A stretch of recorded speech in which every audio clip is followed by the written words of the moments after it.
We all have like the one band that we super love, and then the rest of us are like, What's the one band then that you guys all love? That we all agree on? Yeah. Ooh. Boundaries. boundaries. Yeah. There you go.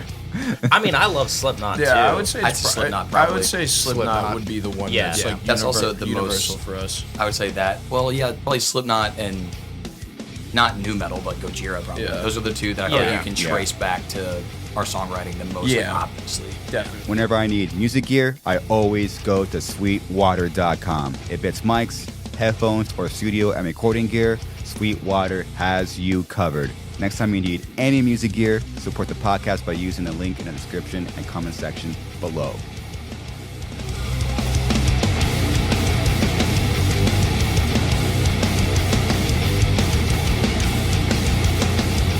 Forgive me if you catch me playing this game, but I have. Dude, no, it's you. Okay, you can't pause it? You can do It whatever pauses, you want. but I've got some dailies I gotta. What game is that? It's called Idle Slayer. It's an idle incremental game. Excuse me? It's like have you ever played like Cookie Clicker? No. We're gonna go How down. about you ever played Dingle Bopper? It's one of those. About, It's one of those games where you like start off with like no money, and then as you Turn it up.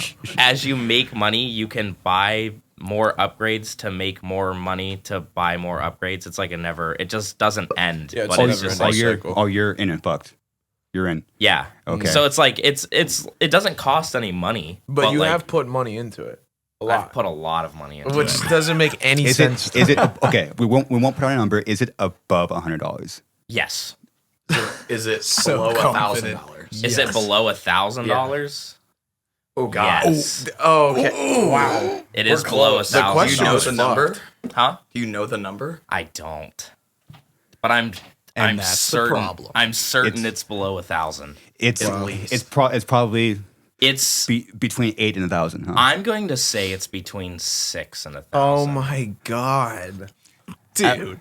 At what point is it too much money? I've never put so much money into a game, like even close. Maybe to it that. hasn't Now, been hold on. $600. Hold on. Blackjack. Yeah, I'm about to say. guys- Okay, relax. that's a That's a game. little different. It's I'm not talking. I'm different. saying video games. Video games have never put that much money. I spend a lot of money on in-app purchases. Like your Microtransactions. Microtransactions. They He's have locked me in. hooked. Yeah, That's Yeah. how they just lock you in. Yeah. You know. Yeah. you're fucked. It's my vice. I'll be playing a game and they're like, dude, we got this new skin. It doesn't do anything for you, but it's $20. Like, Fuck. I It want to look sucks, dude. so sick. Slaying Ratmen and Northlanders with the. It's just It's always about the rat man. It's always I'm about. so sick of hearing about the rat man. when I get home, I'm gonna slay some Ratmen. You know, the most I spent on an app was probably like a little bit under $100. It was like a golf game I got addicted to. I think it was like a Tiger Woods thing. Nice. It was like 1 year that Apple came out with it. It was sick as fuck. And then you want like more like, I don't know, you want more You want club more. options. You want the power stroke. Yeah, You want there it is. perfect. That's it. That was a sick game. And since then, Apple has not topped a good golf game. It sucks that it stopped. It was fucking amazing. PGA Tour 2012. Yeah, I mean, I go through seasons where it's like I'll be playing one game a lot and putting money into it, and then one day I turn the game on and I'm like, I never want to play this again, so I just erase it off my phone. This isn't the first game that I've put a bunch of money into. How many Yeah. games? It's probably like the fourth Fourth? or fifth. So you probably spent three grand I've on in-app game. I don't know. It's in the thousands for microtransactions on phone games. It's a base player thing, I On think, right? phone games alone. Yeah, it's probably fucking funny. probably $2,000 on phone games. Jesus. I see now why you didn't want Christ. to do this podcast. Well, we're not recording any of this though, right? Yeah, dude, we've been going the past 5 minutes. You're lying. No, we're in. This is it. Oh, okay. Well, Are yeah. are we going? The camera's on. The camera's on, Okay, so yeah. red. I have a spending problem. I have a spending We all problem. do. so in our in own your ways. in your I pri- don't. No way. in your private lives, you're straight edge, but addictions come out in other ways. It seems. Yeah. Hey, It's we fucked all up. have our vice. Mine is spending money on microtransactions. On video games. Yeah. Yep. So dope. What other vices? Yeah, let's go around and talk about our faults. Austin, you're up. Yeah. I just live in the gym, dude. I can't get enough of a pump. God. The games, bro. An endless quest for the pump. Yeah. How long are you in the gym for? Like on a daily? A daily. Probably 48 like hours. no, yeah, 48 hours in a day. Probably 2 to 3 hours a day. I work out almost every day, but I have my rest days because Okay. they're essential for muscle growth. You have to, although I'd rather not. But yeah, I don't know. It's always just like if I take too much time off of the gym, I start to feel fucking crazy, so I have to. Of course. Yeah, it's a really weird thing. Like getting into the gym and then especially like going on tour and not having full access to a gym is like really strange. I don't know. Like, I mean, we finally have dumbbells now where we can do a little bit of something while we're on tour, but it's not the same, obviously, because you're very limited to what you can do. But yeah, I love the gym. The gym. Wait, so were you joking when you said 2 to 3 hours a day? No. I mean, like that's probably my max. I won't go any further than that. I don't like live in the gym. What's your average? My average, like how long I spend in the gym? Yeah, Yeah, about 2 to 3 hours. That's almost 21 hours. That's almost a day. that's a a week. lot. Yeah. But, Hey, bro. We're talking about addictions here. I'm sorry. We're airing it out. Well, yeah, okay. I do smoke cigarettes. We exist. No, I'm just playing. damn, Can't wait dude, for that to get clipped. The nicotine straight edgers. that's a really big adjustment as Dude, that's you Austin said. right there. It's like the that guy. That's him. That's a literally live picture shot. of me. It's like the people how who he sleeps. who vape with like 0 milligram nicotine like juice in it, and they're just like, dude, it's straight edge. It's like, dude, like you're vaping. Why are you vaping? Yeah. Like it's just people with the box mods, and they're like, dude, there's no nicotine. And they're like, and they're like doing twisters and shit. Oh my goodness, Mike. Silly. Mike. Oh, my vice. Yeah. I think it just runs with coffee in the band. It's Well, the okay. Willy Wonka slot machine. Oh, yeah, it is. We haven't- and blackjack. Yeah, Okay, yeah. blackjack. I thought we weren't going to bring up Wonka. We look Yeah. up the Willy Wonka slot yeah, machine. look up Willy Wonka slot. Yeah, Vegas. No, Vegas. What's this? this is No, the that best. ain't- This is the greatest That game on ain't earth. it. It's That's- down. No, it's right. That yeah. one. Look at that son of a bitch. Is this in Vegas? Yeah, Look at him. It's everywhere. Palacio. It's Yep. everywhere. He's All right, get that Okay. off of there. He's saying stuff to me. yeah. Yeah, He's starting to talk. twitching. But that machine specifically, like we went to, Mohegan Sun. we were at Mohegan Mohegan Sun, Sun Connecticut. in Connecticut, yeah. And I was like, dude, the Willy Wonka machine. I forget who I watched play the Willy Wonka machine first, but it was like on a previous tour. Someone was like playing the Willy Wonka machine. And I was walking with Mike, and I was like, they got the Willy Wonka machine. Was it So- Chris? It could have been Chris Burgess from I Am. It could have been. I feel like it would have been Sean. Might have been Sean. I don't think it was It anyone seems like from some shit Burials. Sean I would feel like do. it was just like a couple months ago. Regardless, I'm like, dude, the Willy Wonka slot machine. You gotta play the Willy Wonka slots. I was like, all right. So He put $20 in and 20 won bucks in. 100. 100. Immediately. I was like, oh. And it's fun. They make Oompa Loompas dance And this was around a- and shit. And like, Not to oh, mention, this yeah. is also Mike's first time gambling ever.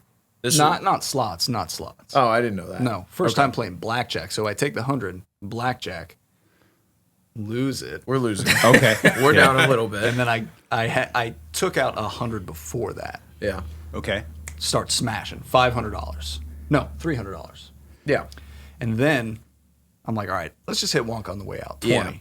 Another 100. Another jackpot. Just instantly. Yeah. Yeah. I'm like, all right. So Willy Wonka's been good to us. The last time we went, we have a thing now. the last time we went to the casino was not that long ago. And you put money in the Wonka machine and won again. Yep, instantly. Yeah, instantly. Just Should we say what our end of tour plan is, or should we save that in case we want to make a video out of it I don't care. Run it we are putting our guarantee in in Vegas? Wonka. in the Willy Wonka machine Yeah, in because Vegas. our last show's in Vegas, so we were like, we should put our guarantee on black, and I was like, Yeah, no, everybody we need does, to put it in the everybody Wonka. does the guarantee like at roulette on black or red. They're always like, oh, come on, we got to put it down on black. But Yeah, so we're gonna take all $26,000 we're making in Vegas and putting it in Wonka. putting it in the Wonka machine. the Orthodox guarantee, 26,000. You know what they call that? They call that beginner's luck. Yeah. That's right. Well, we're still at the beginning, Chris. So. As a band, And then it starts going gambling, downhill, right? Listen, we're not going to talk about Elko, Nevada on this podcast. Yeah, we're not I'm talking fucking about sick of Elko. that place. Austin lost his shirt in Elko, Nevada. Yeah. Yep. I had everything.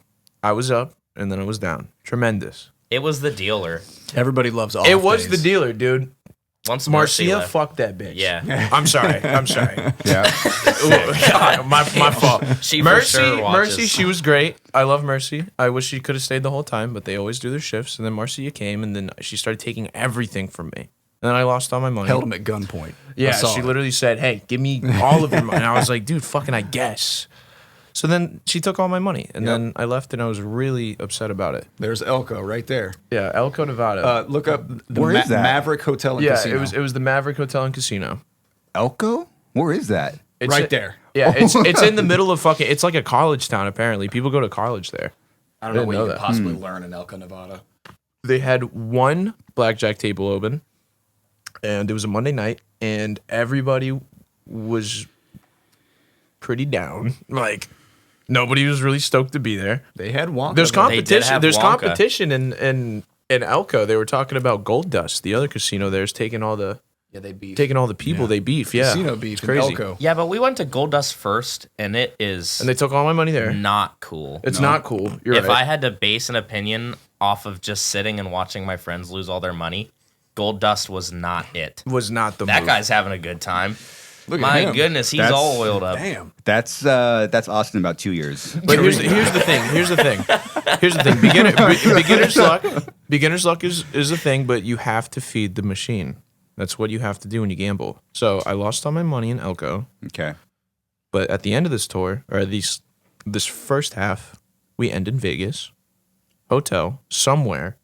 We're putting it all back down on blackjack, and I'm gonna make so much money. That's You how this opening with goes. the you have to feed the machine thing sounds like the opening of some Gamblers Anonymous story. Yeah, but Yeah. the difference with Wonka is like he decides who wins. Yeah, but Willy there's loves no Mike. there's no feeding Wonka. Willie Like, loves it's- Mike. William Yeah. Wonka is a fan of Miguel Blanco. Look at him. Except the Johnny Depp Willy Wonka. I hate that guy. Yeah, I would box that dude instantly. But not him. look at that little freak. He's Bro. probably, if Why you- you hate him? Because I he just looks like don't- you. I just don't That's your like that. style. I just don't like that era of Willy Wonka. No, he looks funny. It's creepy. awful. that was Johnny Depp. Yeah. Yeah, and then I you got forgot. you got the new Somehow. little Timothy Chalamet now. Oh yeah. It's Damn, probably they made fine. him crazy there. Isn't that? Is this actually a thing? Yeah. Is this another? That's coming up. Yeah. Yep. That's Wow. fucked up. All right, Adam. Last spice. Coffee and hockey.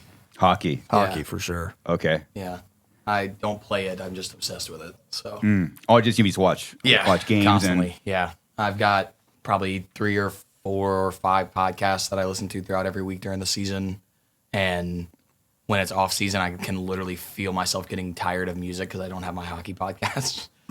Like I realized it this summer because I was listening to a record and I was like, I've listened to this way too much. Why am I running through shit way too fast? And I was like, oh, it's because Steve Dangle podcast doesn't have any episodes. Yep. So Oh wow. Is there any teams up in Nashville? Nashville Predators. Yeah. Okay. And that's I'm sorry, I'm not versed in hockey That's at all right. all. I know Hey, neither am I. Okay. I know the Ducks. I just listen to them talk, and we're in. I don't know. I don't know what it's all about. They I just don't- hit each yeah. other. Oh, well, you're less than 10 miles from the Honda Center, Anaheim Ducks. Oh, currently. I thought you meant in Nashville. I was like, that's not true. But yeah, no, that's not true. Are we about to beef? How do you feel about the Ducks? It's hard to hate a team that's so bad.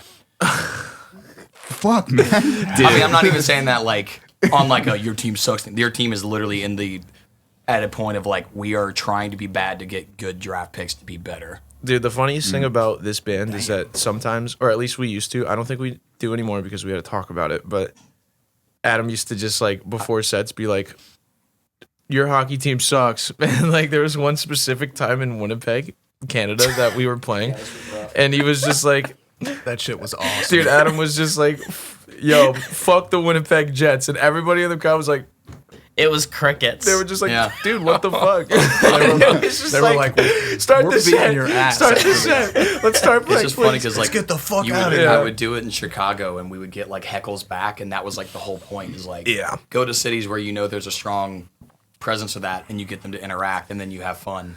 And I'm like, oh, Canada, you love hockey. And then I said that, and nobody said words. Like, well, fuck me. It didn't You land. could do the vocal check. You go, check, fuck the Blackhawks. Yeah, I did that a lot. Yeah. This is serious. Yeah. There's the Winnipeg Jets. If you come to the Stick to Your Guns show, you can get a Comeback Kid Winnipeg Jets rip t-shirt. Yep. Yeah. I'm really stoked that it worked out for you guys because we were close to touring together. Yes. We were close. Yes. And then it didn't happen. And then literally, I think like a week later, like this work got announced. Yeah. Cool. Yeah, it was within the week that we got the offer and was like, oh, and said yes, and then it got announced like immediately. Yeah. No time at all. Very short turnaround for that. It worked out perfectly. Sometimes it just works out that way. It's weird. Like you'll be stressing, you don't have any plans, and you get like a random offer. It's so like what you can't plan it, dude. It's why it's always so like emotionally draining. Well, and it's nice to get offers when you're on tour. Yeah. Which is how it's To supposed have to more work. And shows announced before you're haven't- done playing shows is the best. We haven't had the best luck with that sometimes. Really? And then it's like this rolls around and we're like, yo, dope. Yeah. We're getting offers while we're on the road, and that's like how it's supposed to be. Yeah. So that was very cool. And this tour now is like polar opposite of like our tour we would have done, Yeah. which is equally cool because it's like, oh, we can step foot in this world for a little bit. Yeah, because we've never Which is dope. played to the Stick to Your Guns Comeback Kid crowd. I feel like because they're a little older. They don't really like coming up in the new wave. So it's interesting playing to this crowd. But like it's been super sick every night. Got a lot of people that come up to the merch table like, never heard of you guys. This was crazy. Like I'll be checking you guys out. I'll be telling all my friends about you. It's like fucking sick. It's cool. Yeah. Being the sore thumb on the tour is dope. Yeah. It is. We're definitely the heaviest band on the lineup. I think we're definitely the lowest tuned. That's for sure. Just barely. Yeah, but the like- other band's playing C sharp standard, and we just playing drop. That's it. Oh, my bad. Yeah. Drop A or drop B? Drop B. Yeah. Nice. Psycho, dude. Yeah, it's cool because like we all grew up with like the deathcore stuff, but also a lot of us were and are still very heavily involved in like our actual hardcore scenes where we live, and so being in like a very, I guess you could objectively call us a metalcore band. We do a lot of more like metal adjacent stuff. So to do something that's actually really heavily into the hardcore world was like a cool kind of out of the blue thing, especially just because like me and Austin in particular, Comeback Kid was like an introductory band to that world for me. So Yeah. Stick to Your Guns was mine. yeah, Dude, when Diamond came out, I was like, dude, this is it. yeah. Like this is that positive, like cool hardcore shit. And then it's like, oh, 10 years later. Okay. That record turned on a lot of heads. I remember when it dropped. Yeah. Yeah. You know what band I was listening to today? Another Mistake. Dude, Crazy. So he sings for this band, Tyler Short. Okay. I literally have one of their shirts in my car.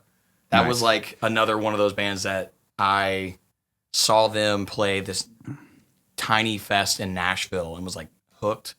And not so much now, but early on Orthodox, you could absolutely watch. We did a tour with Another Mistake and Knocked Loose in like 2015. And you could see, if you were to watch Another Mistake and then watch Orthodox, you could literally be like, oh, Adam really likes how Tyler moves as a vocalist.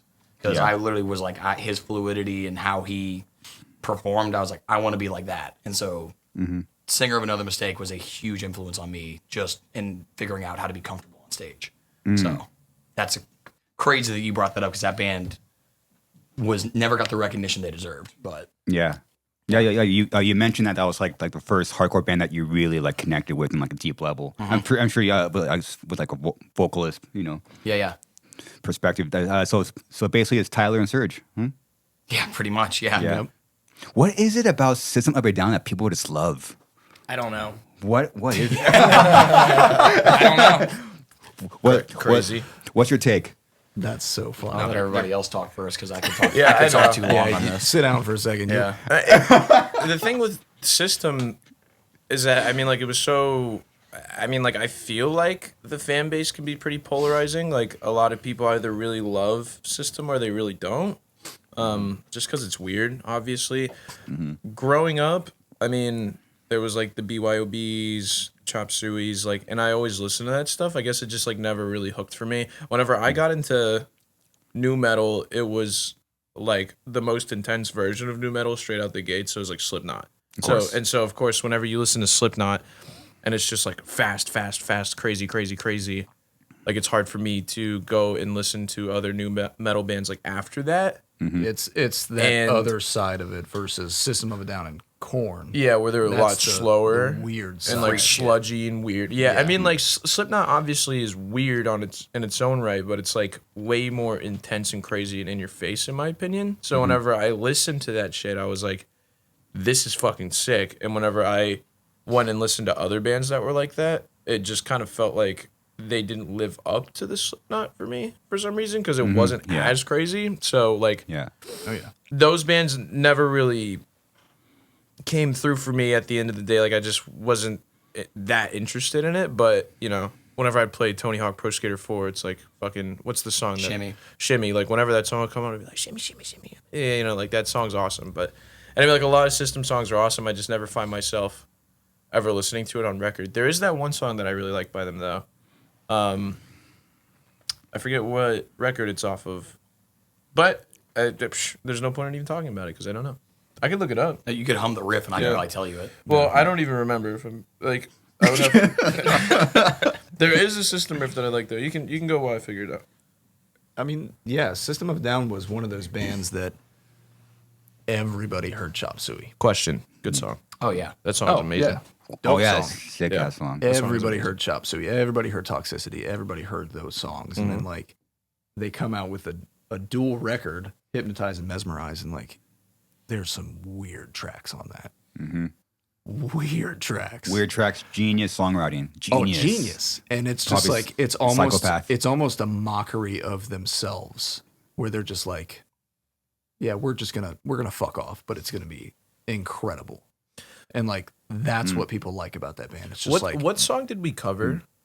we've covered before any of you were in the band. The band actually covered Shimmy. Okay. And then we've done Prison Prison Song Song. and a bunch of different variations, and then we would cover the back half of Sweet Pea. Sweet Pea. the breakdown of Sweet Pea. Yeah, that song's cool too. Entropy. Yeah, we fuck. Oh, Yeah. It was Heavy as shit. dumb. Dude, it was sick because in the song, like he screams like a motherfucker, like so loud, and that was like my cue when we would do the cover. So I would just scream it, like it was actually cool. I loved playing that song. Shiloh, you're obviously a massive fan. I can, without a doubt, say I have never listened through a System of a Down record Really? ever, front to back, on my own volition. Like, He's put definitely on listened to System of it a Down. in the van with me. I've definitely listened to it. The band's sick. By Never in the mood. Yeah. Band is very sick. Would love to see them live. I'm never in the mood to listen to them on record. That's just like, yeah. Well, probably because you have Adam shoving it in your face. Yeah. Yeah, well, I mean, I love Korn.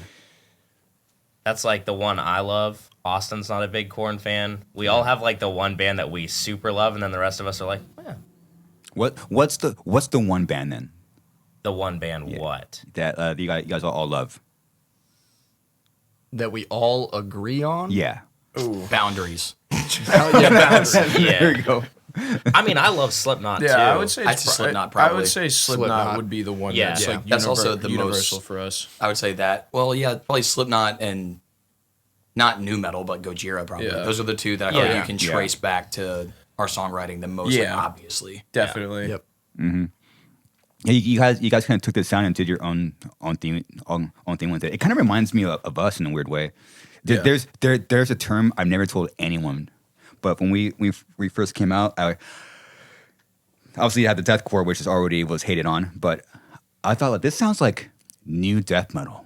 Yeah. And when you guys, it would be like, I heard you guys mention like new metalcore, Right. Yep. but it's just such a term like people would just fucking bash you for it. Yeah. Yeah, I feel like if you put new in front of anything, people are like, yeah, whatever, poser. Yeah, and like people aren't really Very true. open to it, I guess. But like, you know, for what it is, it's literally like metalcore music with metalcore breakdowns that just have a lot of new metal influence like involved with it. I guess like you could call it new metal if you want, but like with a lot of older new metal, you didn't hear a lot of breakdowns. So it's just I don't know, like kind of forging the two makes the most sense. Yeah. I mean, combining genres and like messing with the discussion of genres can be fucking weird for everybody because they're just like, it's one or the other. Like, don't.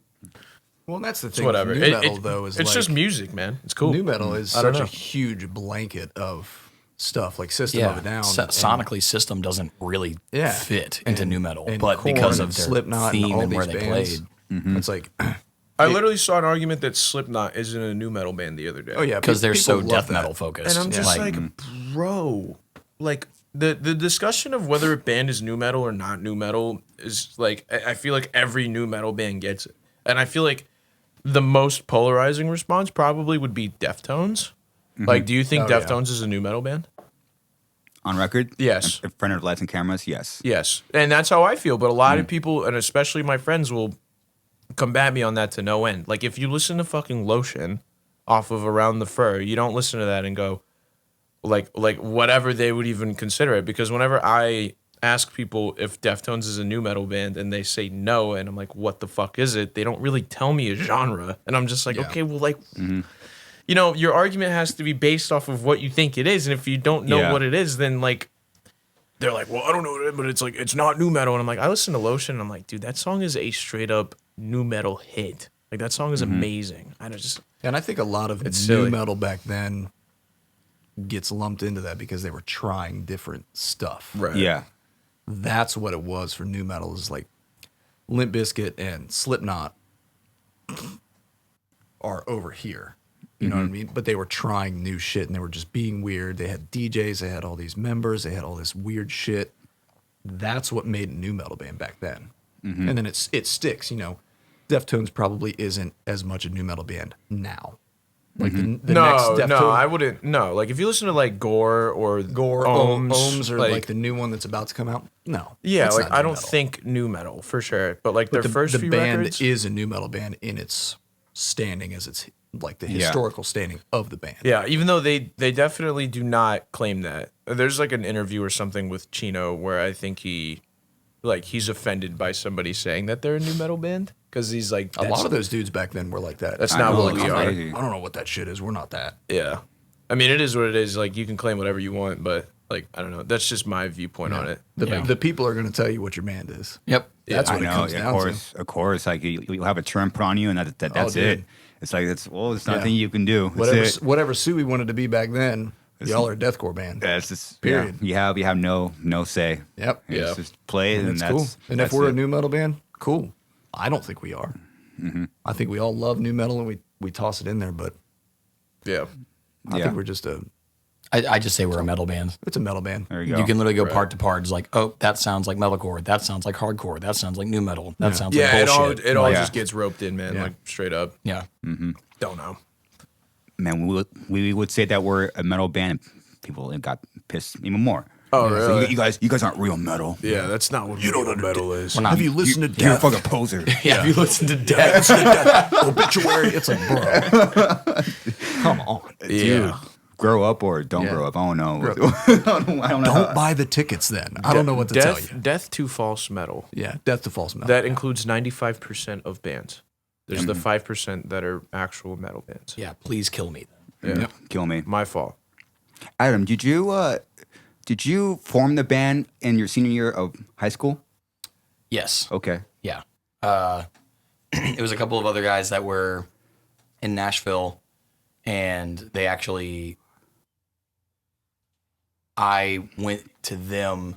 They basically were like, yo, we are looking for a vocalist. Do you know anybody? Because I played drums in all the first bands that I ever was in. And I was like, I don't know anybody that's like vocals, looking to do vocals, but I'll do it. And that's kind of where that kicked off. So, yeah. So you weren't looking to do vocals? I was wanting to do it for a band, but I wasn't like trying to start one. Yeah. And then this opportunity came up, and I was just like, yeah, let's do it. So, So Yeah. did you have any experience prior or no? no. Okay. No, I blew my voice out every tour up until probably 2017, just because I didn't know what I was doing. Dang. Yeah. Then how'd you fix that? Because you guys been touring for like A lot of it had to do with just trial and error. And then Miss Cross, the Zen of Screaming, gave me some lessons not too long ago that also, she's sick. oh, one of the most genuinely kind, knowledgeable people I've ever met. It was cool because like we did the lessons. So I took the actual lessons from her in 2021, so even more recently, right before we went into the studio for learning to dissolve. And the thing that like stuck for me was not so much the technique of what she was showing me, but more so like the science behind it, because I already was doing the right thing half the time. I just couldn't figure out how to make the right thing the whole the time, basically. And once she was explaining, you know, the ins and outs of what actually was happening, I could actually figure out and trigger the right things to happen in your brain, because it's a very tricky thing because there's no neurons that like actually connect your brain to your vocal cords. Which is why it's so difficult to learn the proper techniques for singing, screaming, all that kind of stuff. So I didn't know that. I didn't either until she told me. And I was like, wow, that's okay. So I can blame science. It's not just me. And yeah, that actually, that and then Randy at Graphic Nature, he did the record, and literally like the dude brings the absolute best out of everybody when you're tracking whatever it is you're tracking. And he pretty much was like, yo, just go in, and he's like, whatever you feel you need to do like 70% of it, and you'll probably sound better than you ever did. I was like, okay. And he was right. And so, yeah. That explains it, because it sounds like you guys are all on like just firing. You know, you're all like on like max level. Yeah. You know? Yeah. All that kind of came in at the exact right time. And yeah, learned a lot in our month up in Belleville. Yeah, Sick. Randy's a professional ass buster. Yep. This is dope. Yeah. He's hard on you in the best good. way. Yeah. That's good. In the He's a coach. best way. Yeah. Oh yeah. Yeah. Coach, mentor, and he's a team player when it comes to it. He is the additional member of your band when you were there. That's sick. It's incredible. We love Randy. Yep.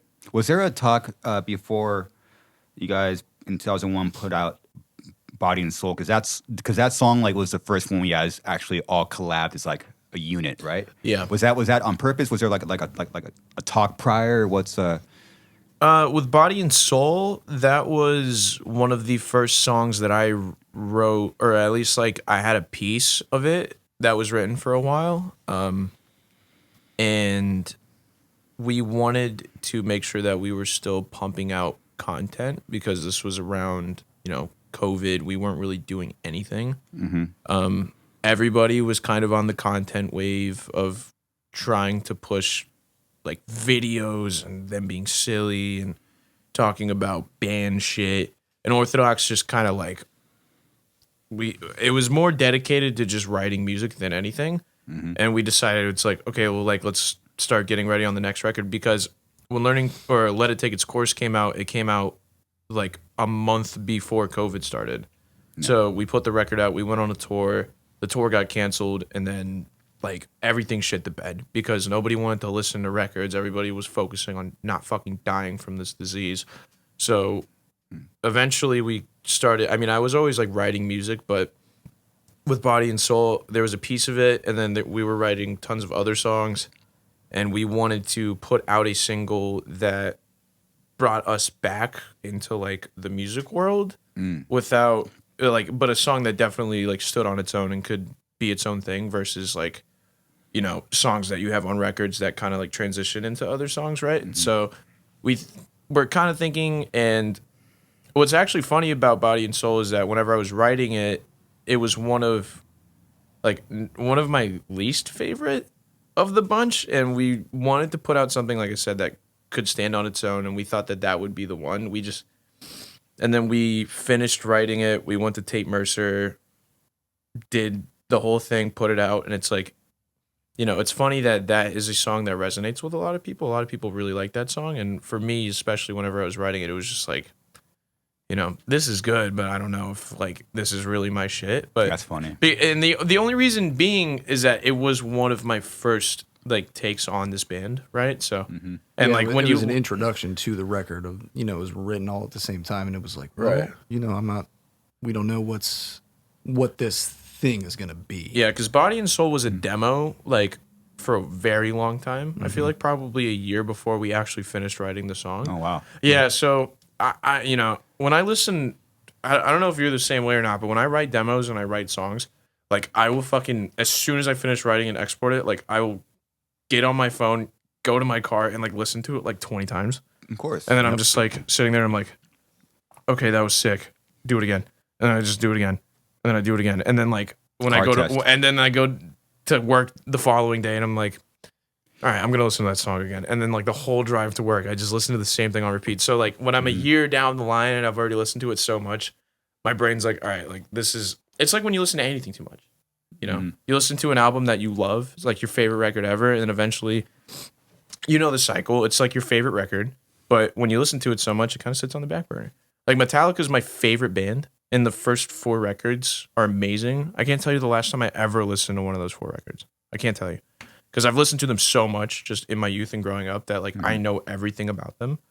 And it's like kind of like that with Body and Soul. I don't know. I listened to it so much that whenever we were talking about putting on music, I was just like over the song, if that makes sense. So, but like it's cool that people fuck with it. And I like, you know, playing it live and the live reception on it makes me love that song more now. Yeah. Like, yeah, just it revitalizes that for me. I don't know. Totally. It's a good song. It's a great song. song. I don't even know if you remember this. We tried like 2 other variations of like other ideas we had trying to fit something in, and then they wouldn't work. And then there was like one point I think we got to right in the middle of the song. We were like, we don't know where the fuck to go. Yep. And then I don't know whose idea it was. We were like, we should do this, and we go into whatever this bass part that's in the middle of the song is, and that basically unlocked. Oh, we can do this into this into this into this into this, and we're done. Yeah. Yep. And that was Because for the it just longest time, laid out it was there. half of a demo that I was like, I have no idea what to do after Yeah, this we part. didn't know where to go. Yeah. Just at that writer's block wall. Oh, Just yeah, like, big time. What's next? And that's the lyric in the Nice. song. Nice. Good job. Yep. You did it, bro. Just slid that Can we in. turn him off? You gotta do it. You know, we were thinking in the studio, like This is a body what's and next? our soul. What is next? What is next? Not just body. Dude, it's what funny. if we did soul, too. It's funny, but it'll fucking piss you off at the same time. All it takes is one idea to unlock everything. But to come up with that idea, takes forever. when Dude. it doesn't come out fast, it's just No, it's a pain in the ass. doesn't work like that. It's just, But when it happens, it's like, there we Boom. go. Bam. Oh, dude, All right, we're good. That's like Then it just flows. we were stuck on. We have a song on the record called "Digging Through Glass," which is one of my favorite songs on the record. And we were stuck at like after the first chorus, we didn't know where to go. They were so Austin and I live in Nashville. They live in Columbus. They were coming down to Austin's house like a couple weekends every month to write. So we get to that point where we were stuck, and we're like, "All right, I'm gonna go home. It's late. I'm tired." I come back the next day, and Austin's like typing shit, and they're like, "Yo, check this out." And he hits play, and the whole rest of the thing is done. And I was like, Yep, that's "That's it. fucked." All right. Yep. Yeah. Yep. The song that had the most reworking on it was definitely "Voice in the Choir," the last song on the record. One of my favorite songs on the record, but that song, as it started, is nowhere near the same as like what it ended up being. Dude, and that was wow. our shit. Yeah. He had this demo, and it was so stupid. Yeah. It was just like this crazy, like...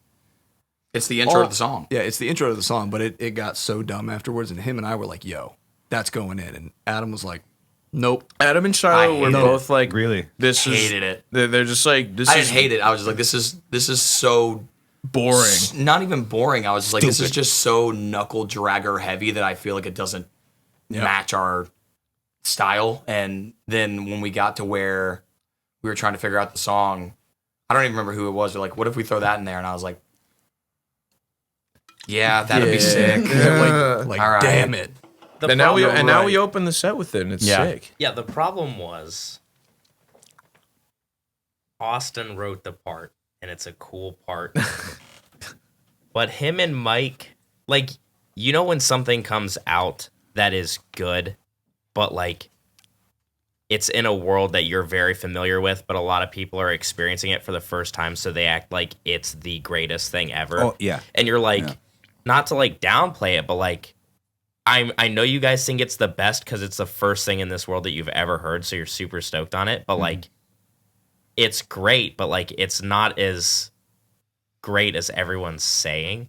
It was, like, this similar thing where, like, they wrote the part, and it's a sick part. but Austin and Mike would just go ballistic every time they hit play on the demo, where I'm just sitting there like, it's fine.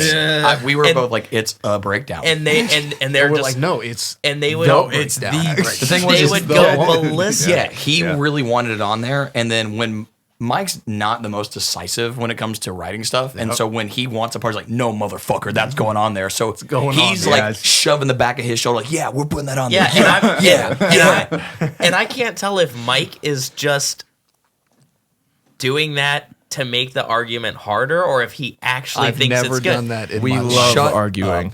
Because That's our vibe. the way our songwriting goes, Austin writes something, we argue for an hour, and then the song's done. Oh, that's perfect. That's a great process. So We thought, argue. I thought that's what this was, and then every time we'd go to Nashville, we'd just go sit in the room. We're like, all right, so what are we thinking? And Austin would just click, and then it would just come in, and him and Mike would both freak out. And I'm like, dude, not this again. What are we doing? So it's like. It became one of those parts where it's like, yeah, I get it, but what are we doing? And it's like I was so glad it's on I the was so desensitized to it.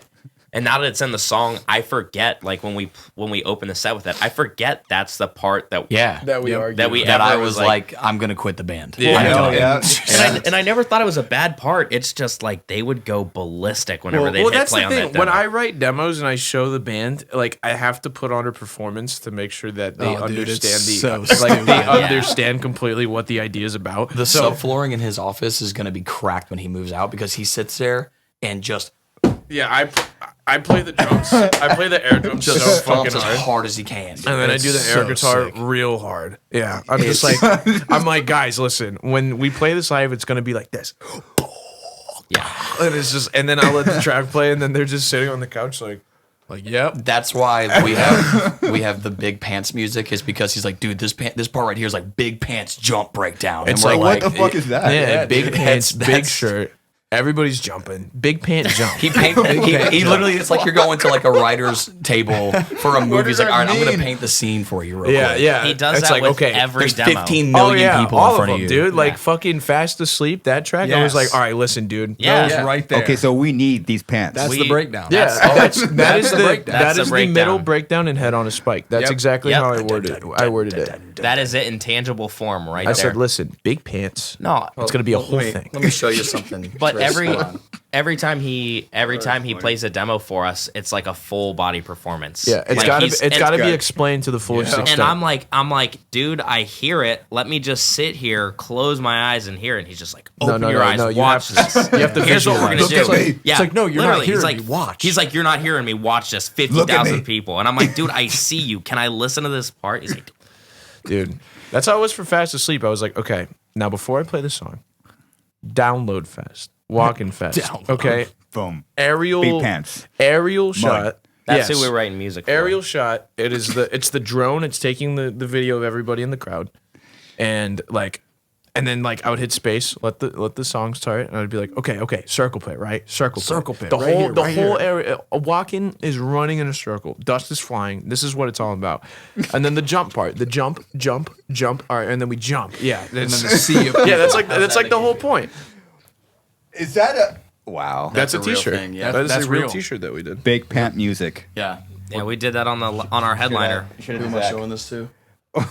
We did that on the headliner. We did like a small quantity of them, and they went so fast. Really? Yeah. Sold out. We have a couple that'll be on the online store whenever I email ML back. But Yeah. This is not a joke. This is serious. Yeah, it's all about the big pants. This is man. big pant business. we put out This is big pant Soaking business. Nerves, and This is a that song is like very Cold Chamber-esque in my brain, and I was like, okay. So the caption I put for the song was, if you're not wearing big pants, don't even turn this fucking song on. And Revolver took that and made an article and says Orthodox brings big pants music, and I was like, damn. there it is. There it is, dude. So That's right. Sometimes the accent it just like fucking works. Yeah. Yep. It's God beast. dang, dude. Okay, Austin. Hello. How did Here we go. how did you write the riff to Cave In? Cave in. Okay. How did that riff come up? So that song, I had a guitar with a floating bridge, Okay. and in classic Orthodox fashion, we love weird noises, and my brain is so fixated on trying to do things that are new, I'm like, how do I write a riff that involves like things that haven't been done and blah blah blah. Obviously, it has been, and I took a lot of inspiration off of people that made weird noises with floating bridges. Mm-hmm. And I had a Floyd Rose at the time, and like The Anticipation is a song that is based around just straight harmonics. That's it. It's a harmonics with like a fast, crazy chorus effect on it, which is crazy because whenever I found out, because for the longest time I did not know that. I didn't know how The Anticipation was because I didn't write that. And I didn't know how it was written. And then whenever I found out that it was just harmonics, I was like, that's fucking sick. Like you can do so many weird things with just harmonics and like weird guitar shit. So when Caven came around, I was like, I don't know what I'm going to do.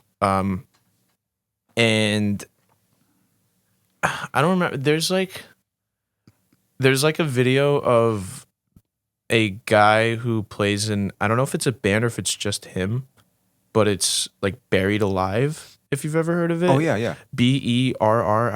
No, he's fucking insane. Yeah, that guy's crazy at guitar. I thought you were saying, have you ever heard of the band Buried Alive? No, different band. No, we're not talking about Scott. Yeah, Walker. Adam's gonna be pissed for a second. Yeah, dude. no, not New York hardcore band Buried Alive. Are they New York or Connecticut? Doesn't matter. Anyways, Buffalo. yeah, Buffalo. Regardless, Throw it in there. he has this song where he's like doing this weird like bounce thing with his whammy bar where he's like kicking it down with his foot and it's like making this insane noise and it's like and I was like, that's like you can do some crazy shit with a whammy bar. And basically all I would do, like whenever I started the Cave-In riff, it was like just harmonics and then like pushing down on the bridge so it lifts the note, you know? So whenever you would hit the harmonic, it goes, oh, like whenever you push it down on that side. And so that's how I wrote it. And live, I just do it with a pedal now that just like lifts the pitch because sorry, Floyd Rose, but I like hate Floyd Rose guitars because they're just annoying to keep up with. But and just like changing strings and just like having them set up right. Also, I play guitar weird. The nuts are not like set up right for the way that I play guitar, so I don't use floating bridges anymore. But whenever I would do that, I mean, like now, yeah, it's just a pedal that just like raises. I have a pedal that raises the pitch, and I have a pedal that does like the. Because when I wrote the intro, it was just the harmonic pushing it up. And then at the end of the song, you know, just fucking pulling the whammy down, doing it just. And then I wrote the Yeah. That part is fucking ridiculous, yeah, dude. it's sick. That Holy was shit. the first full song he sent us, like where it was start to finish, and he sent it in the group chat. Oh, wow. And I immediately just called Mike and was like, "Hey, bud, good fucking luck." Yeah. Like, Yeah, that was a song that No notes. There's actually Changed nothing. there's like a very old video, and I don't even know if you know this. There's a very old video of me and Mike in the old Chamber Hanging Moon practice space, and I've seen it. and we're writing like the middle riff, or like I'm playing the middle riff of Cave-In, but he's playing it as a 2-step, so it's like dun dun dun dun dun dun, and it's like. Oh yeah, Yeah, I do it's, remember that. It's super old. And I remember just having that riff locked in from years ago. And I wrote the song, like it was, I haven't had a moment like this with writing music in a long time. This is a one and done situation where whenever I had the idea in my head, I had the entire song laid out. Like, just like, I remember I was driving my car. I was just like, okay, so that would like, yeah, that would be sick. And then I'd be like, that would be sick. And then it just kept going and kept going and kept going and kept going until I literally was like, I know exactly what this song is going to be, like front to back, have the entire situation and transition list like laid out, went home and just tracked the demo and then sent it to them. And they were like, we don't even, like, there's literally nothing on this we want to change. The only thing that changed from that song was the back half of, I guess you could call it the bridge riff. Yeah. Randy was like, "Oh, take the guitars out of this so the vocal can be." Yeah, front." that's the only thing that thing that changed from the changed. moment that song was written. Oh yeah, The yeah, it's like, he goes delete that. Delete Okay. that. yeah, that was the only thing Okay. that changed. It was just a one and done, like, all right, that's the song. It was cool. I don't know. I like now I just like write half or like a minute or like 30 seconds of songs, and then I let them fucking sit in my Dropbox for like 6 months. That's silly. I'll just write it and I'll be like, that's sick. And then I'm like, all right. And then I go and I listen to it again and I'm like, that's sick. And I don't do anything with it. And then eventually I'll have to be like, okay, I'll turn this into a song. I don't know how, but I'll do it. I don't know. So you guys stockpile. Yeah. Yeah.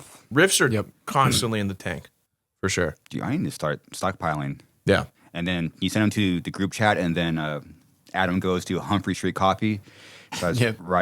Yep. Writing songs. Yep. Shout out Humphrey Street.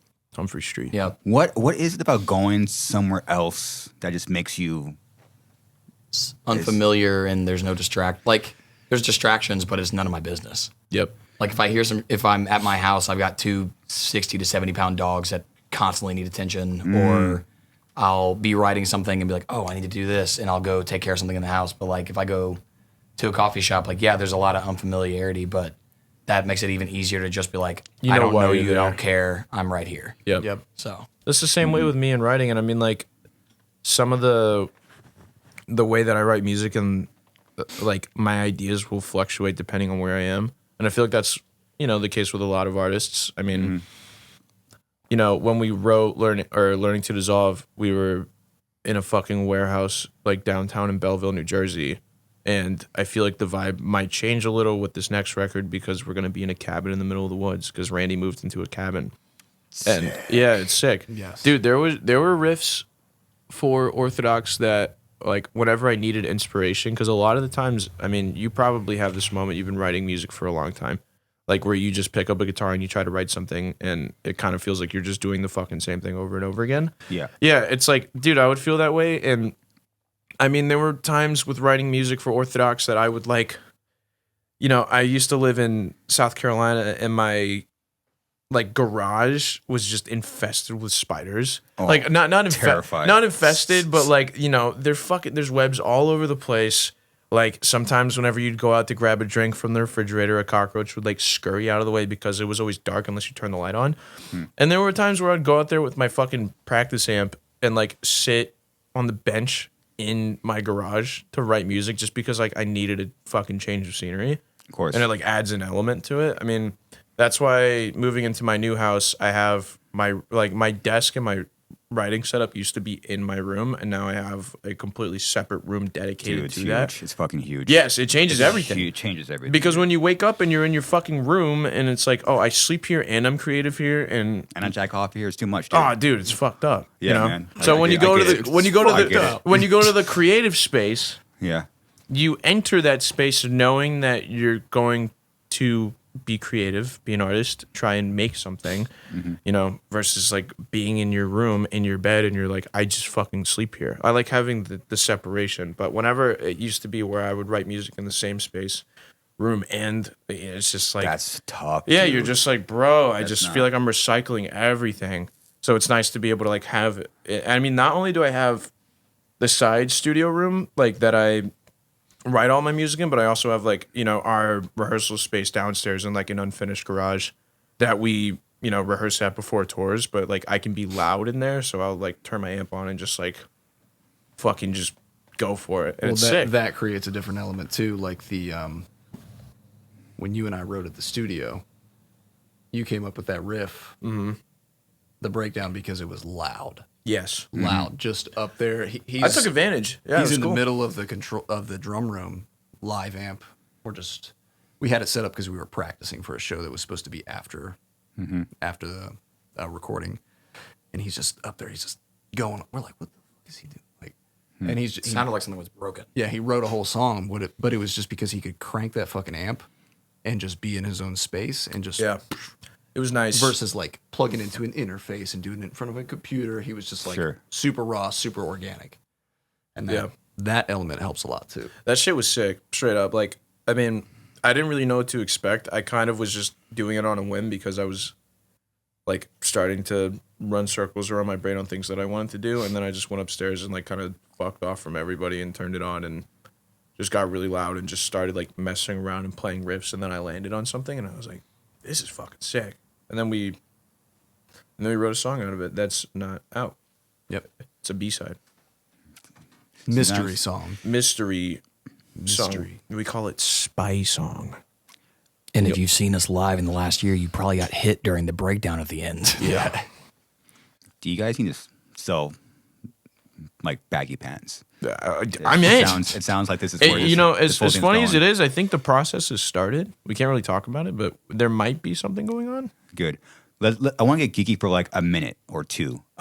Yeah, talking about the floating bridge wasn't geeky at all. Yeah, one or two more things, and then we'll fucking move on. So learning to dissolve. What pickups are those? And then what amp were you using?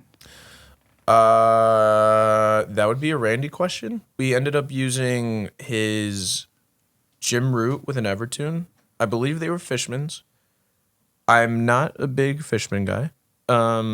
And I really wish I got to use my own guitar on it because I was running a black metal with the Black Winters, and some of the solos on the record were done with that guitar. But the Fishmans that are in the Jim Root that Randy has sound great.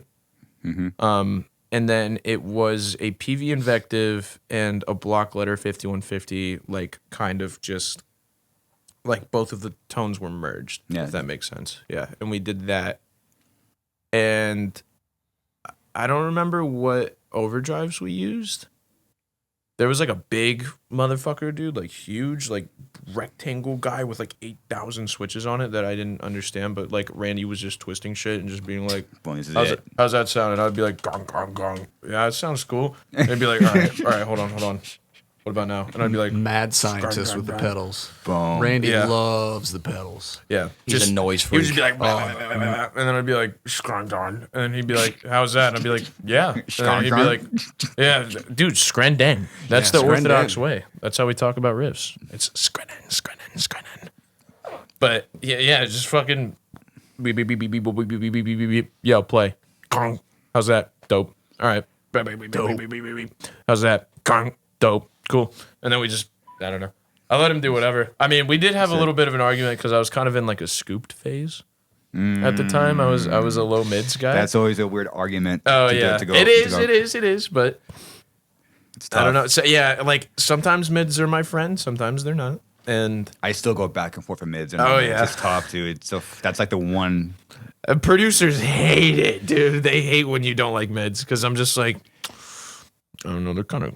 I don't know, we could turn them down. And then Randy's like, bro. And I'm like, dude, just a little. It's tough, dude.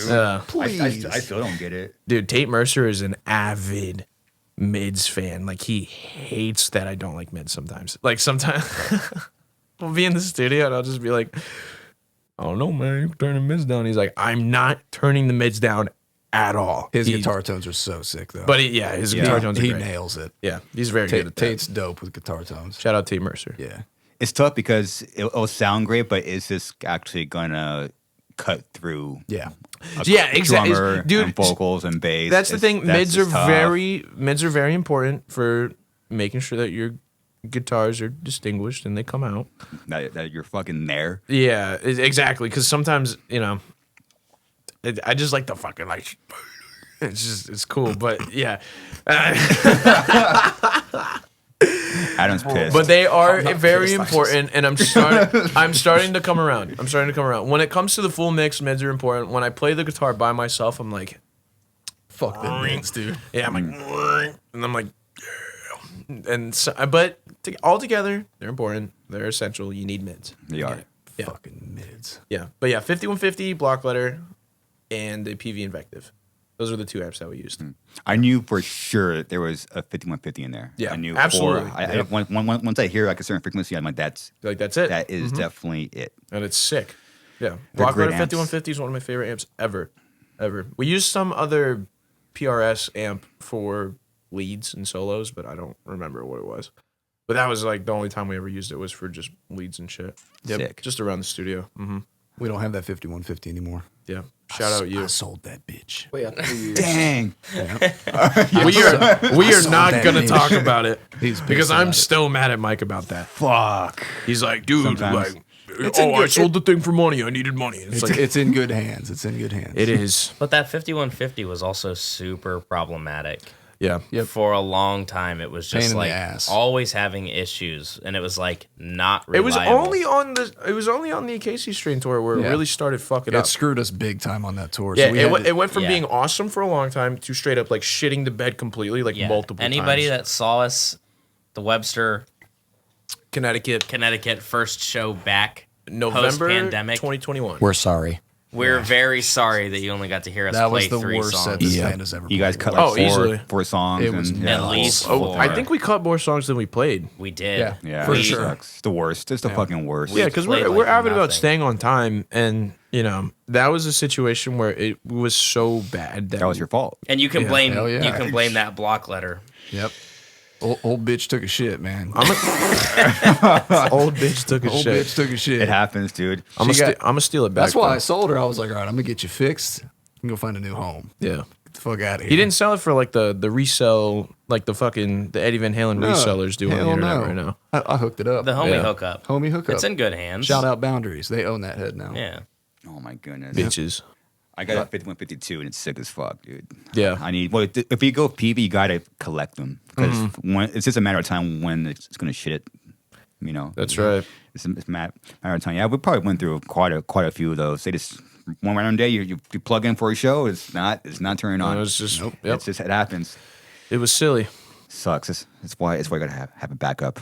Oh yeah. Guitars are so stupid. Yeah. They are. I'm on the Kemper vibe just because like it's a lot easier to manage. There's not a whole lot of issues with it. I had an issue the other day, but that wasn't the Kemper's fault. So like that's where that ends. I feel like it's a lot less maintenance for sure. And I mean, I wasn't big on digital shit for a while until I finally tweaked something that I like with it, and now I'm Team Kemper and like digital. Yeah, I mean, I still want to do a quad and like test out and shoot out all of the shit with it, but yeah, it's just a lot easier to keep up with for sure. Sick. Yeah.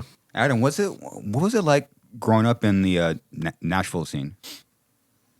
When I was coming into it, it was in the peak of the ChristCore era. So it was a lot of skinny jeans and straightened hair. Yeah. I don't know if you ever knew anything about straightened hair or not, but Yes, but I never heard that term before. Actually, I never heard it in my life. ChristCore? You never heard it till right now. Yeah, I mean that's like the Scream the Prayer stuff, like Impending Doom, Sleeping Giant, like all the big. For Today probably is like the one that everyone would look at the most of, but yeah. all the big breakdown then preach bands. That was like a huge deal in the Southeast, and so Sure, that like was churches and yeah. really prevalent in the Southeast in particular. And so going to shows back in the day was a lot of bands like that, and then there was a lot of local bands that it was cool because at the time there was a venue called Rocketown, which I actually saw Suicide Silence at. I think y'all were out with Danza and Molotov Solution. That's cool. It's cool. Yeah. Venue. I remember that. But what was cool about it was they had like a skate park and all of the actual staff was a part of the scene itself. So even though it was corporately run, it was still kind of local community vibes. And so local shows for a long time, because you had these local people with a corporate backing for promotions, were huge. There was 2 stages, like a big room stage that was like 700-800 cap, and then a smaller stage like a 250. And local shows would be on like the big stage. Wow. And so, we had Plea for Purging was like the band from Nashville. As Hell Retreats toured out of Nashville a bunch as well. So a lot of those bands were that was like the upbringing. And then kind of like a few years into that, I started dipping into the actual like hardcore show stuff. And there's a venue called The Anchor, which is this church venue a block from Rocketown. And then there was another venue a block further down called The Muse. And that was where you went to get jumped. So it was, those were like where the real crazy shows would go, because Rocketown at the base of it was a Christian venue. So they had some different rules about like you can't stage dive and all this kind of stuff. So when the hardcore shows would come to town, they would usually try to go to one of the other places, and that's where it was wild. So Muse, is that by the porn shop? Yep. Okay. I don't know. I don't think it's Miranda's anymore. I think it's just an actual bookstore or something. Oh no, I think it's a parts manufacturer. The Muse itself is Domino's now. Yep. Damn. You pass it every single day. Yeah, you pass it all the time, and I almost want to walk in and be like, "You don't know the shit I saw in your kitchen." Like, Damn. yeah, it was, I saw so many I fights got here. my ass beat in that kitchen. dude. Literally, I mean, I saw people get like stabbed during shows there. Really? It was a place where when I talk about it to people, I'm like, as a teenager, I should not have gone there. I would literally have my dad drop me off at Rocketown, and then I'd walk 2 blocks to the News because I wasn't supposed to be there. Yeah, it was dark times. So. It's crazy. You just walk a block or two, and the whole vibe changes. Man. 100%. It's so crazy. Yeah, it's not like that anymore because Nashville's just a completely different city than it was back in those days. But Yeah, what's Nashville like now? I mean, being outside, you just see like this. It's like you got the Nashville and the Austin. It's just like I don't even like. It's just becoming. it's one of the top 3 fastest growing cities in America. It's unreal. I think it's between that, Austin, and I think maybe Phoenix or Mesa, one of the two. But yeah, it's just the tourism started flooding in, and everyone was there and actually liked the culture of the city. So a lot of people, when they were like, we need to move, especially during COVID, when they were like, if I'm going to be stuck in my house, I want to be stuck in a different house. Yeah. Everyone just came to Nashville. Yup. Fuck. Hell yeah. That rent went. Yeah. Yes. Cost of living has jumped significantly in the last couple of years. Yeah. So that's Yes. so that's obviously the major con of having a growing. Town. Yeah, it's Traffic. yeah. Oh, Traffic sucks. I mean, it's nothing like. I mean, I say it's nothing like out here. It's getting to where it's like out here because we don't have 8-lane interstates. But yeah. it's If you know how to navigate it, yeah, you definitely have not that bad. the ways where you're like, oh, I'll take this one way road to this and then whatever. But Yeah. it's got its benefits because there are so many things in Nashville that were not there before. But the cons are, as you said, like kind of just being stuffed in between a bunch of people that aren't from the times before. You kind of, Yeah.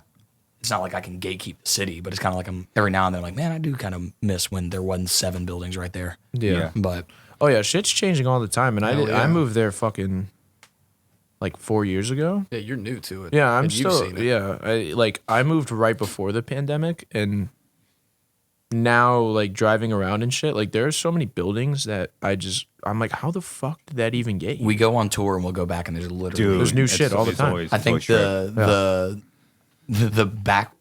the waiting list for a contractor to get his hands on a crane at the moment is like 1.5 years long. Jesus Really? Christ. just to get a fucking crane. Yeah, it's been like that for years, but yeah, because there's only so many you can have active within a certain radius. But in particularly downtown, it's just sprouting up so many buildings that the waiting list to be able to build anything within the actual like Davidson County area is ridiculous. Whoa. Yeah. Yeah. And you guys need crane to carry those heavy ass rips, dude. Yeah, it's just, we parked one at Austin's house a couple of years ago and won't let it go. So Yeah. It's taking up a lot of space, but Yeah. we're good. It does its job. Well, dudes, I appreciate you guys coming here on your day off. Yeah. You know, it's cool. Yeah. What's tomorrow? observatory. So Oh, we're yeah, in great. Yeah, Santa literally Ana. here Yeah. in Santa Ana. Oh, yeah, wow, crazy. Well, yeah, thank you. This is actually my first time flying in. Yeah, do how's a that podcast. I was going? gonna say Thank you. you have a show tomorrow in San Antonio. Yeah, so I really appreciate you guys being a part of this kind of new journey for me. So I really, Yeah, it's man. cool. Yeah. I've been up since midnight. Jesus. Yeah, Dope. that's sick, dude. You're I'm sick. still here. Get a few more monsters in. Yeah, that's bro. right. Yeah. Yeah, thank God for coffee. Oh yeah, Yeah. absolutely. Garza Podcast Coffee. You can find it at I don't know. At garzapodcast.edu. ConceptCafes.com, baby. Yeah. Dude, I didn't start drinking coffee since I was 26, 27, Oh. and have not gone back. It's because it's fucking awesome. Yeah. It is. Yeah. It is, I man. also got into coffee super late. I only started drinking coffee like really 6 years ago. How old are you? 30. So 24, yeah, 25 is 24, like yeah. when I started drinking coffee. Yeah. Before that, I just didn't care. Yeah. Yeah. But once you get that first cup, you're like, Once you oh. start having good coffee and you realize that like you can have coffee that actually tastes like it smells. Oh, and it's yeah. not, Oh, you and know, not like Folgers. Yeah, and that's the thing. Totally. It's like when it's like Mike will drink anything. Mike is a Hold on. dumpster. Drummers No, do that. Drummers hang on, do he'll drink- drink any coffee. I loves Pilot coffee. Dude, it's but good. we had coffee yesterday that I almost didn't finish. It was horrible. Yep. I don't know what the place was, and I was like, damn. Y'all We fucked could up. shout it out if you No, want. We don't got to we don't And need I'll to eat slander them, anything. but it was fucking bad. My Yeah. macchiato was pretty bad. Yeah, it was Pretty rough. bad. It takes a lot for everybody to be in unison of like, this is bad. Because if I say something that's not good, Yeah, he'll be 'cause- like, yeah, check this out. And he's just like, it's all the same shit. It's all the same shit. It is that all was, the same That shit. was on some different shit. That was some different shit. Huh. Yeah. Was it like a local spot or what? It was. We'll call it that. It It was on yeah. the north end of Hollywood. I don't know where the hell it was. But it was Really? Here in California? Oh shit! Interesting. But we did go to a good place today. Code Coffee? Coffee Code? I don't Coffee know. Code. It was probably It was 20, good. 20 minutes from here. We got that. I mean, we right have a lot before of we showed up. good coffee. I could yeah. literally go We through have the more list. good coffee than we Oh, have absolutely. bad coffee. I like whenever I was talking about how bad my Americano was yesterday, I was like, I can't remember the last time I had a bad Americano, but it was just I have fucking a awful. this right here for whatever city we're going to. Yeah, so Keep a list of the shops. So if you ever need What a the recommendation, fuck? You have a list? San Antonio. Actually, hold on. laundry San Antonio. there's a There's coffee a place shop. called Estate in San Antonio. You should go to. It's right next to the It's venue. right you're going next to. to the Is it? venue. It's fucking awesome. A state? Yeah, Estate. It's okay. on the other side of the train tracks. And I don't know Yeah, any of the walking places until distance. I walk into it. And then I walk in, I'm like, I remember this place. Yeah. Yep. I have a Yeah. list. and I it's- remember that barista. The She's Vice. fine. Yeah. The Vice. Also, if you want something to kill time with, you can sit at the train tracks by your venue tomorrow and just watch people fly over them too fast Oh, and just yeah. catch the underside of their car. Yeah. It's awesome. It's awesome. There is a crazy train track. I know what venue now. Yeah. But yeah, people will always hit that too fast. And just And there's also a grind their super shit. good barbecue spot near there. They do this brisket taco. Don't even get me Don't started. Don't even get me started Tear on it up brisket on- tacos. tear I'll it up on live. Tear it up on live. that little caramel. Nah, but yeah, there's a good barbecue spot near there. But we love coffee and we love ice cream. We're an ice cream. Ooh, band. ice cream. Yeah. Oh, big time. We don't have Yeah. time to talk about how much we love ice cream. Yeah. Yeah, he was trying to close the episode know, about 5 I know. minutes ago. Yeah, so- you're trying Don't worry about it. It's cool. But we we're love like, ice hold cream. on, I know hold you got a plane to catch, but we're talking about some Ben and Jerry's fish food. That's the best ice. That's like the best ice cream. You left your fish food at my house and I destroyed it. I bet you did. I bet owned you it. did. Not a I doubt opened in my my freezer. mind. There was one day I came home from work and I was like, dude, there's got to be something sweet in my freezer. And then I That, opened that's it. the best ice cream in the world right there. There was fish food. My goodness, that is it. Look at her. You want to see me play the worst set of my life? Bring me a pint of that right before I go on. I need to try this one. I always see it. I never tried it. Dude. Yeah. Oh, Wait, is it always non-dairy? No. It's No. always like I'll go like They have the tonight's non-dairy dough. they got it for adults too. Yeah. Jesus. All right, dudes, let's fucking close the shit up. Yeah. Let's do it. Thank you. Again, thank you. Where can people find you guys? OrthodoxTN.com. OrthodoxTN on Instagram. And we have a at YouTube Orthodox now. TN. We just started a YouTube. We Great. plan Oh, to yeah. do fun Oh, yeah, things it's with down. it. oh, that yeah. one There's right a there. YouTube channel Yeah. I now. forget what the actual link on it is. We hope to do fun things with it. So I'll put up the link tree in the description. That'd be So awesome. it's- Thank you. Yeah, you can find it all there. It'd be Cool. awesome. All right, well, again, guys, thank you. Yeah, Thank thank you. you. Have a, Thanks have for a, having have a us, man. good show tomorrow and good rest of the tour. Yeah, yeah. Oh, yeah. You too. All right, everyone, that's it. Later.